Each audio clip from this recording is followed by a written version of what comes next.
Detroit News, which is part of the Detroit Media Partnership, which is one of our sponsors, is going to lead the next panel on manufacturing's future and the impact on jobs. So Daniel, come out and bring your panel.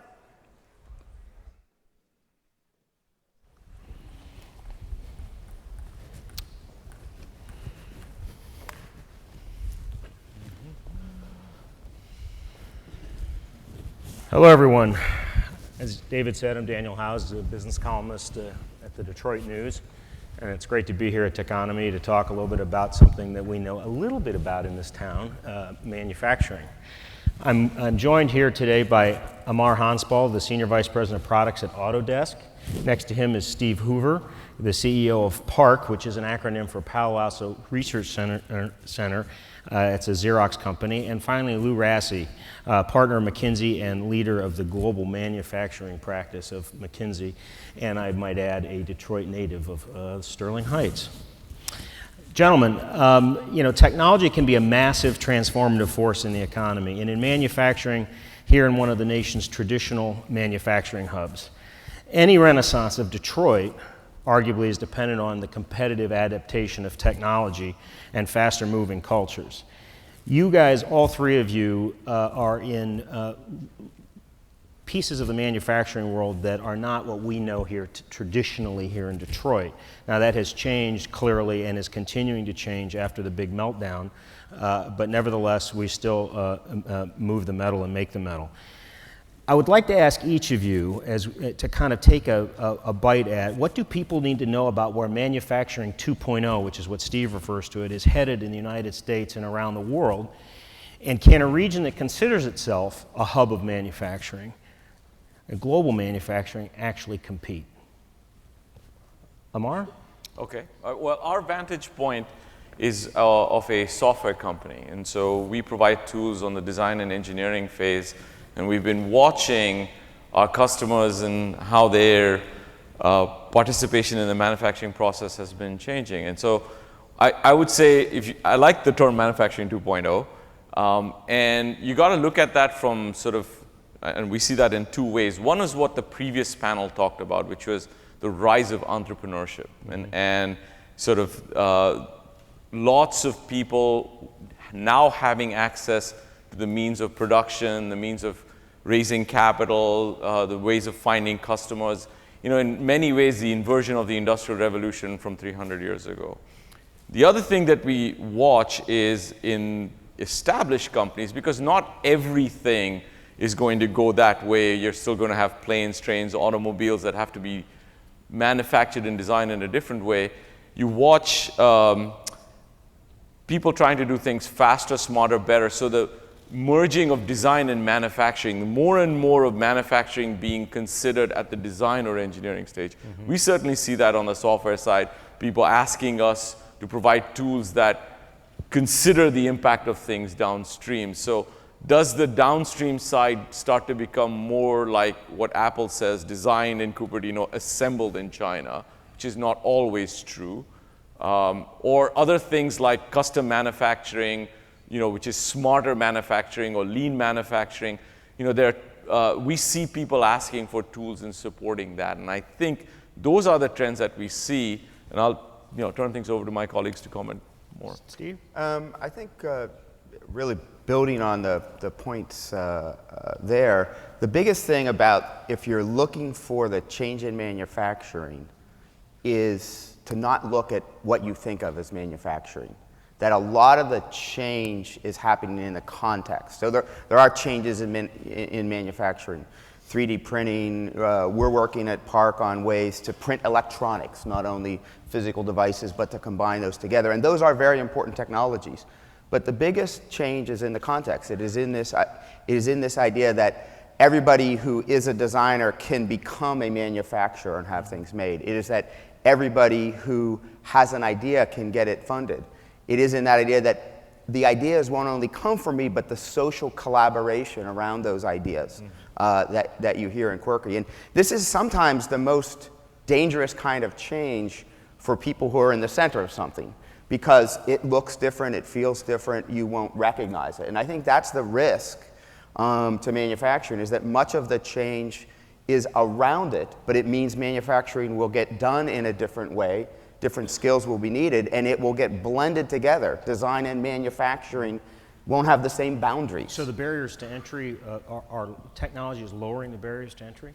They are lowering the barriers to entry and changing the basis of competition. Because the basis of competition will not only be how many things can I make, how quickly, at what price. It is, can I deliver something that meets your needs at the time you need it, when, the way that you need it, customized to your need. And if you're focused on cost and throughput only, then you'll say, oh, that technology will never work because it'll be 20% more. Except, you know what, someone's willing to pay 20% more to get that customized coffee table that, Mark talked about. And so you will miss that. That's the risk.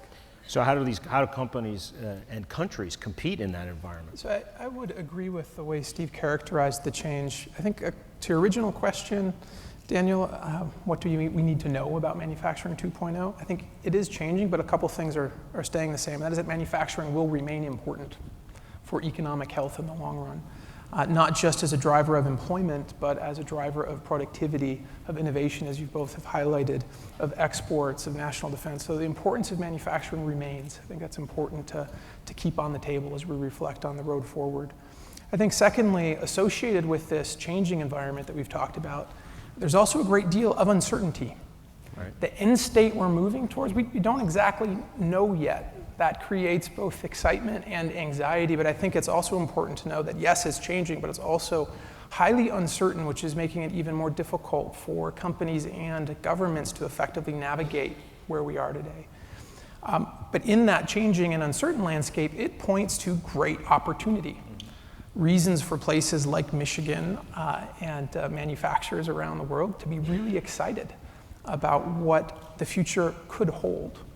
New products, new technologies, new markets, new businesses, new jobs to deliver all of that. So great opportunity and reason for excitement. But lastly, is kind of what we want to understand and reflect on is it's going to get increasingly competitive, as Steve pointed out, both for companies and for governments. And I think in our view, we're in the midst of a research effort looking at the future of manufacturing globally and its implications and how companies and countries will compete. And what we're finding is it requires a bit of a new mindset. What is manufacturing? How do we think about it? And also a new set of skills and capabilities, both for companies, governments, and individuals to really compete. Down the street here, there's a company called Galaxy Solutions, and on their building it says, they have a big sign that says "Outsource to Detroit." And he brought some 500 jobs here instead of taking them to Brazil. There's been some writing recently about reshoring and how the American economy is becoming more competitive for manufacturing. I'm wondering if any of you can kind of give me a sense how legit that really is, if the American economy is becoming more competitive and more cost competitive than it's been in the past to manufacture products. I think in some places we are, but the answer is nuanced. I think one of the things we're finding is that manufacturing needs a bit of a redefinition before we can really answer that question, as it's not two things. One, can't paint it with a single brush. There actually are many subsegments within the manufacturing economy, and the answer to this reshoring question varies depending on those segments. So labor-intensive tradables like textiles, the likelihood of reshoring is much lower. If you look at some of the higher innovative products, I think we'll talk about today, I think that the opportunity is greater. If we look at segments that are more regional in nature, like food processing, paper production, or energy intensive, like basic metals, there we would say we've actually seen much lower declines in employment in the past decade, and an opportunity for some stickiness to remain here. So I think to answer that question, we would say it really depends. And you have to think on a bit of a segmented view for what it's going to take to win. Steve? And if I could try to build on that, and I think also if you think about it, it's this idea of manufacturing is now going to be broader than this idea of the machines and the people that make things, but the environment in which they are made. As some of this reshoring occurs, the kinds of jobs are going to be very different. So I think a great story example that I know is Ethan Allen, a large furniture manufacturer, significantly downsized, offshored. They have now repatriated some of that because they found competing purely sort of on price with cheap labor in the world wasn't really what their customers wanted. They served the mid to high-end customers. So they now do much more customized work, and part of the people they hired are interior designers to go out and work with you in your home and understand your needs and then help you select the furniture and even design some of it and have it manufactured in a customized way. Now, those aren't manufacturing jobs in the traditional sense, but they are, again, around this manufacturing ecosystem, because making things is important. It's the basis of our economy, but the value proposition around customization, integration into my life is much higher, and so those jobs will be different. Yeah, Steve, I think there's a lot of public debate that puts service and manufacturing jobs at tension. And I think you nicely described how actually the line between these are much more blurred and interconnected. And I think that's one of the other things as both companies and policymakers need to embrace a bit of a new definition in that respect, thinking about the end-to-end value chain of the business, and that services are an integral part of it. If we look at some subsegments, service jobs, like Steve described, actually are over half of the employment in that manufacturing value chain. And so that really resonates with what we're seeing as well. So the politicized statement that we don't make anything anymore is simply not true.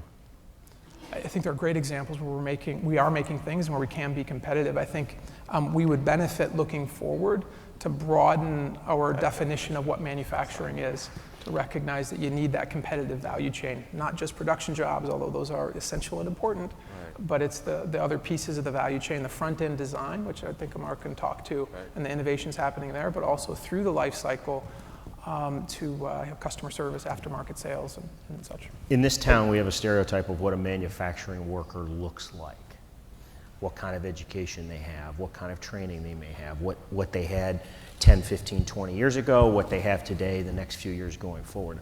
Amar, tell us kind of what you think the next generation or very quick coming generation of manufacturing employee in the United States is going to look like from education, age, expectation, compensation.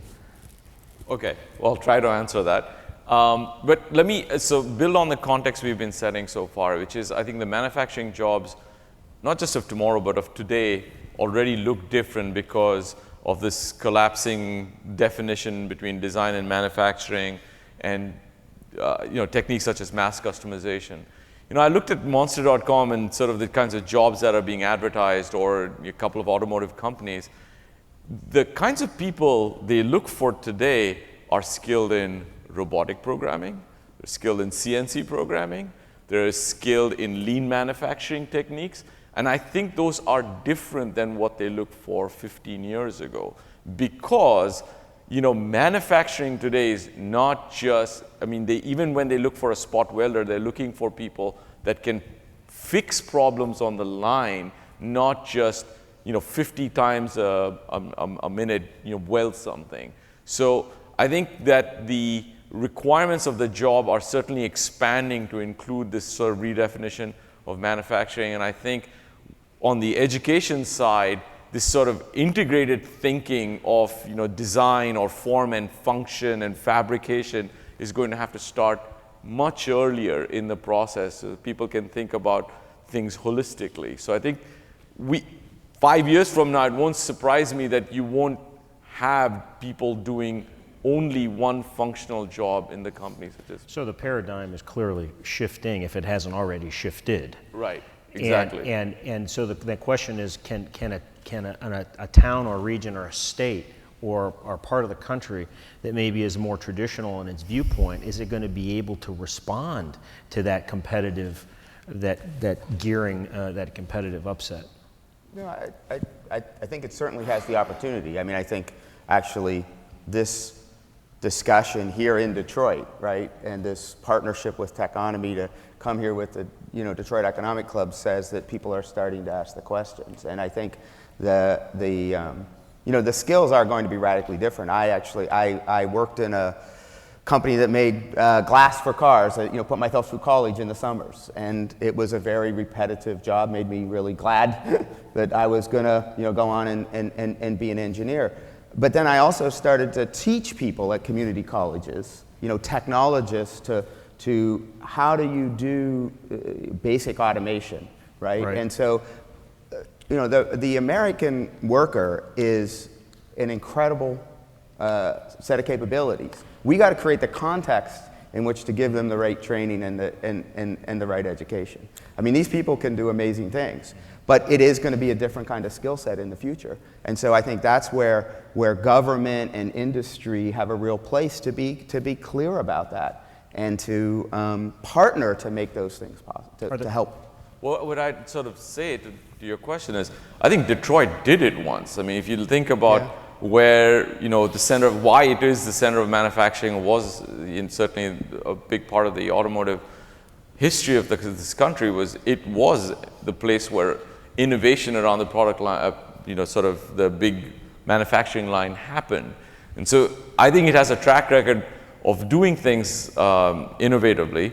And even Silicon Valley used to be just orange orchards, right, before it became but to make that transformation, it requires an intersection of education, policy, and sort of entrepreneurial thinking. And I think when you have that combination, or you foster that combination, good things will happen. And I'll just tell you one thing, that there is no other place at least I can think of, the United States, where there is so much wealth of knowledge about manufacturing itself. So the ability to sort of reimagine that into the future context, I mean, we come here to understand that ourselves. So I do think that there's many important elements here that can be leveraged into that future. It seems to me the biggest change, though, is the competitive set. I mean, when Detroit did it in Detroit 1.0, half the world was not in the competitive marketplace, at least, if not more. Now it's a very different and a much more hyper-competitive kind of environment that we're in. Do you have something to add to it? Our research is pointing to exactly this point about the importance of talent. And if we look globally, there is a shortage of high-skilled talent in manufacturing, and it's anticipated over the course of the next 10 to 20 years. And the regions that can solve that puzzle, it will be a big differentiator. Similarly, the research points to a significant surplus of unskilled labor. And so folks who don't have the capability or the talent to make it to that next level. So your question, I think, is one of the essential ones to get addressed. I think there's also an image problem that manufacturing does need to overcome, and I think that's talked about a good bit now, and I think that's starting to change a bit. But I think the kinds of technology innovation like we've talked about today, I think there is a bit of a re-imaging that's necessary to appreciate the excitement and entrepreneurial energy behind manufacturing and nanotechnology, biotechnology, new materials innovations at the intersection of those two. Information and big data and its implications on how to operate manufacturing businesses globally in a more competitive and exciting way, and connectivity to social media. There's no shortage of innovations happening in the manufacturing sector, but that there's a messaging challenge I think we have to get to draw people in. Are there countries and cultures that are doing it better than we are, that are better prepared for this manufacturing transformation to manufacturing 2.0? I think I know the answer to the question, but I'd be interested in several of you riffing on that. And by the way, we do have microphones if anybody would like to have ask a question of the panel here. But take a shot at that, guys. I think the U.S. In many ways is very well positioned, because many of these changes are coming from technology and innovation areas where we do have leadership. The applications of artificial intelligence, the Google driving car, et cetera, social media.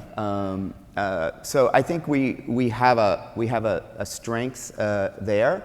I think that in many ways, though, it's not unrelated to your point about image. When I think about, one of the things that I think about is actually in Germany. Germany really values making things. and the image of the engineer and the manufacturer is high in society. They have respect in ways that we don't have here, and they're pretty good at technology too. And so, and they've made political decisions and investments to support that. And so I think the threat, as this change happens, may not be in places where people think it is, in China. I think there'll be a piece of it, and they are getting that they need to make these changes too. But it may be in places like Germany, who really have a value system, an image, and a strength in the early stage technologies as well. And so this idea of sort of Detroit as the Berlin, is an interesting opportunity. I lived and worked there for 4 years, and I would say that partnership between government and business and the educational system exists kind of irrespective of where they are on the political spectrum. Yeah. If they're center right or they're center left, they still share some of those same kinds of values. Right. Any other countries, Lou, in your research? I think there's some common themes we're seeing across countries. One is they're being much more thoughtful about how to win and compete in the manufacturing sector. And so much like we've talked about this context changing, as Steve articulated, the way governments are thinking about the manufacturing economy are also changing. And they're becoming more explicit and more thoughtful about how to compete. And there's some common themes we are seeing. One is this explicit strategy, what it is they want to do and how they're going to go about doing it in a very concrete and explicit way. I know here in the US there's similar efforts both nationally and regionally to establish manufacturing strategies with teeth, specificity, and accountability for moving the needle. That's one theme. I think a second is this collaborative nature between the government entities and the public and private institutions, academia, and companies to mobilize behind that, recognizing the role to play there. Interestingly, I was in another Midwest regional forum a couple weeks back where government and business leaders were coming together to talk about how to improve manufacturing competitiveness in the region. And what surfaced is there's really a bit of a disconnect in understanding what actually do the companies need in the region, what can community colleges and universities provide, and how do they create much greater transparency between those needs, what the opportunities are, and what the capabilities are to deliver them. And so even some of the basic blocking and tackling and creating transparency into how that collection of parties can work more effectively together is something we see other countries doing better and putting a lot of emphasis and energy on. Well, who quarterbacks that? I mean, where it's successful? Is it quarterbacked by the politician, the governor, the members of Congress? Is it quarterbacked by the most prominent CEOs in that state or that region? I mean, who really takes the lead where it's successful?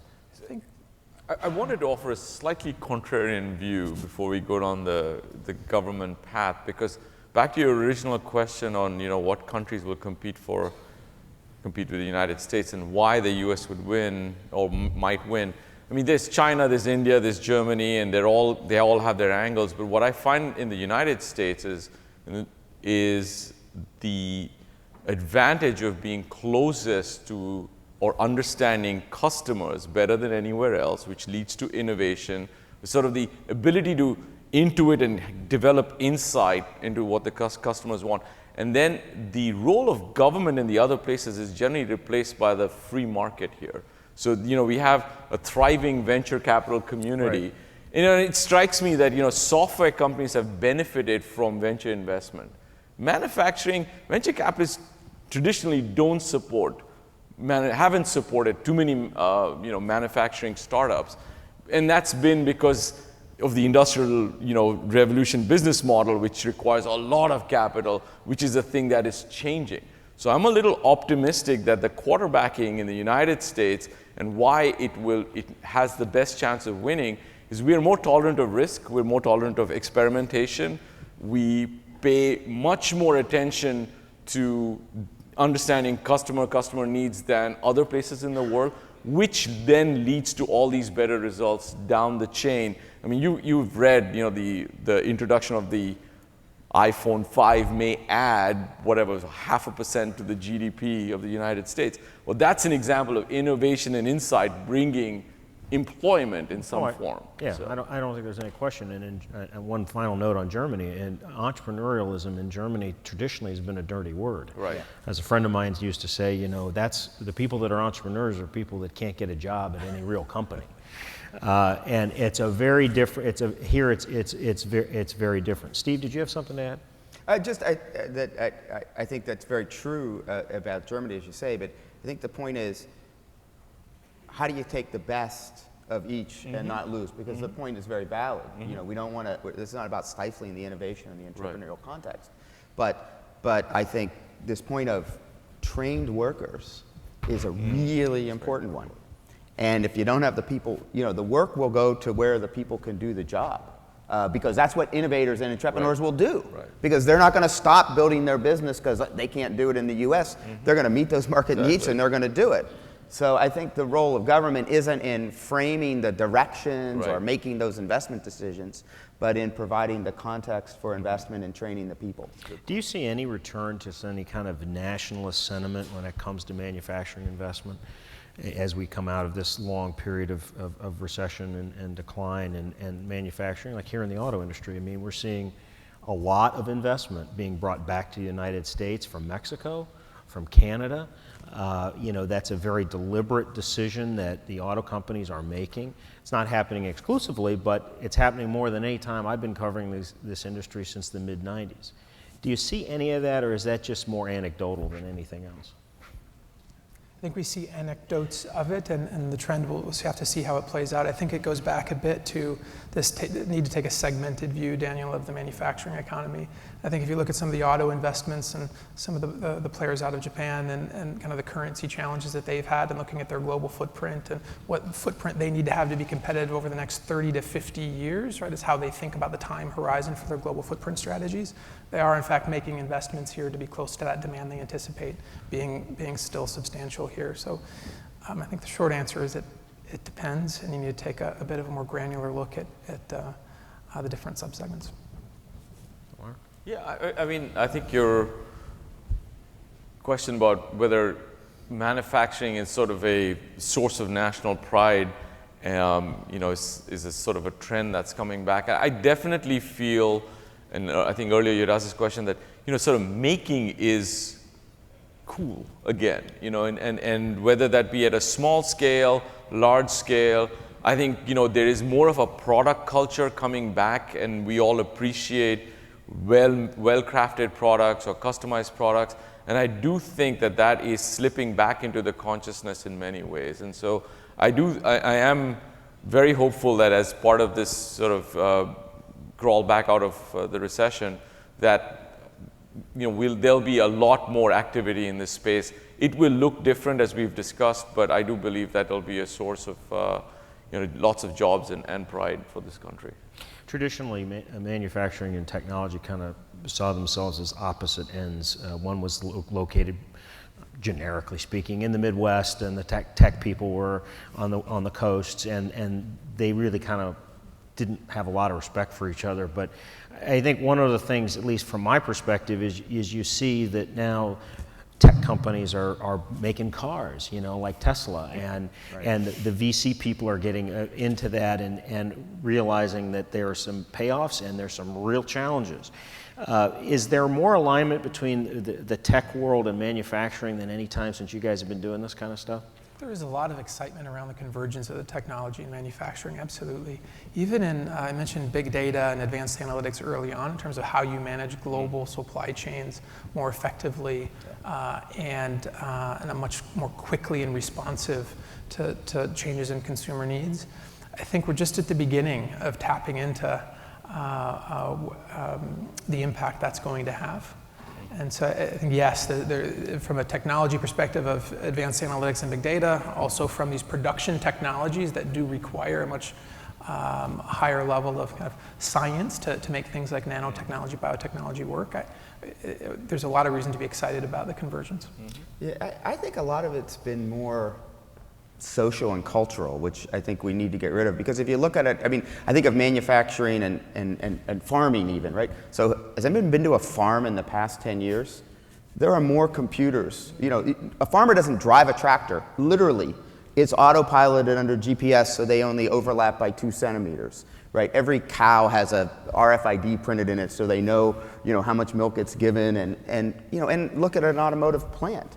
I mean, how much, CNC machines, manufacturing, really through DARPA investment, and this is another role for government in research, fundamental early stage research, and that's what we do, so I'm kind of biased, but to invest in these areas. CNC machining, started in America. Now we kind of lost a lot of that market. So manufacturing has led the adoption of technology in many areas. GM's OnStar was an early leader. But there's been this different culture. Oh, I make things, or oh, those people they don't understand. I get in those conversations. Oh, you guys in Silicon Valley don't understand where real money's made. You're just focused on the latest social app. Well, you know what? Those social apps that bring people together like Quirky so you can make more stuff are pretty important. Yeah. So get rid of this either-or model. Don't stick your head in the sand. The power is going to come from the integration of these two. And that's, I think, what we're starting to see is some of those conversations. Well, do you see, one of you mentioned to me that GM and Ford have opened offices in Silicon Valley. Yep. Do you think that the big old line manufacturers are really understanding that convergence of technology, or are they just doing this because they think it's kind of a trendy thing to do and it's a way to wave the corporate flag in a cool part of the country? I think they are understanding. To 2 reasons. One, I think if you look at the amount of content in their products, the software has become the dominant component. You look at an automotive car today, you look at Tesla, I think it's basically I don't want to use the word PC, but it's basically a computer running a drivetrain. It's mostly software. So when you get there, and by the way, if you think it's just automotive, if you use the thermostat called Nest is basically a little software program that's controlling a thermostat that's also connected to the internet. It's a very cool product. That's another example of product content becoming mostly software and electronics, and not just the sort of the outside bits. So I think old line manufacturers are definitely, or traditional manufacturers, definitely want to meld with technology because of that. And it's also because I think originally the implementation of technology was to solely drive productivity, which was, we can do it in 10 minutes, now let's do it in 9 minutes, 50 seconds, now do it in 9 minutes, 40. I think a little bit of like the examples Steve was using was, it's driving innovation now. And how do you drive innovation if you don't really have it integrated right up front? That's why I think people are trying to do that kind of. Do you think these traditional manufacturers are going to be able to move quickly enough to compete? I mean, you've talked about the opportunities here, but they're going to be very competitive opportunities. There's going to be a lot of people competing for it. Do you see some of these older line companies which have kind of defined this state and this region for forever being able to compete that quickly? I think there are the assets and to be able to do so. I think time will tell if they move quickly enough or not. I think, as we mentioned, around the world, others see these opportunities. It's not just us sitting here. What? Oh, I'm sorry. Go ahead. No, go ahead, Steve. Sure. What it just made me think of is there's a phrase a friend of mine uses that I like, which is never waste a good crisis. Right. Because that's the part, right? Big institutions. We know that in this town. Big institutions change when they have to, right? And so this is the time. And so will they move fast enough? The time will tell. But large organizations have in the past, but when faced with that kind of crisis, and there's a crisis here, there's also opportunity that we're trying to articulate here. My biggest fear, they want it. It's again, will they recognize it because it doesn't look the same? It's not all about 9 more widgets off the line, in a minute. Right. It's about that larger context. So will they understand what that means to their business? In our service to clients, this is a recognized need, but it's also a new muscle. Right. Yeah. Right? Bringing these questions about innovation and technology into the manufacturing strategy discussions that they recognize they need to do it, but it is in fact a new muscle. Who's doing it really well?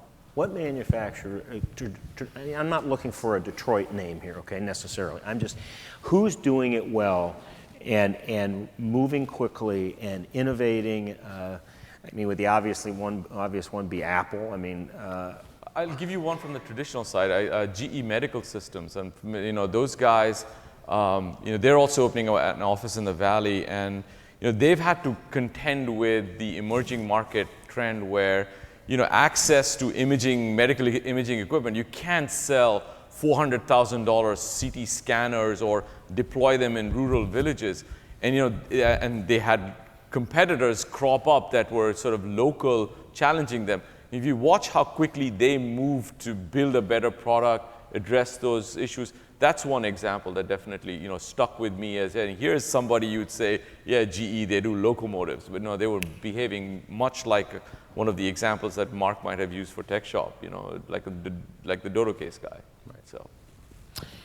We are out of time. Thank you very much. It's nice to know that manufacturing is not dead. Thank you very much.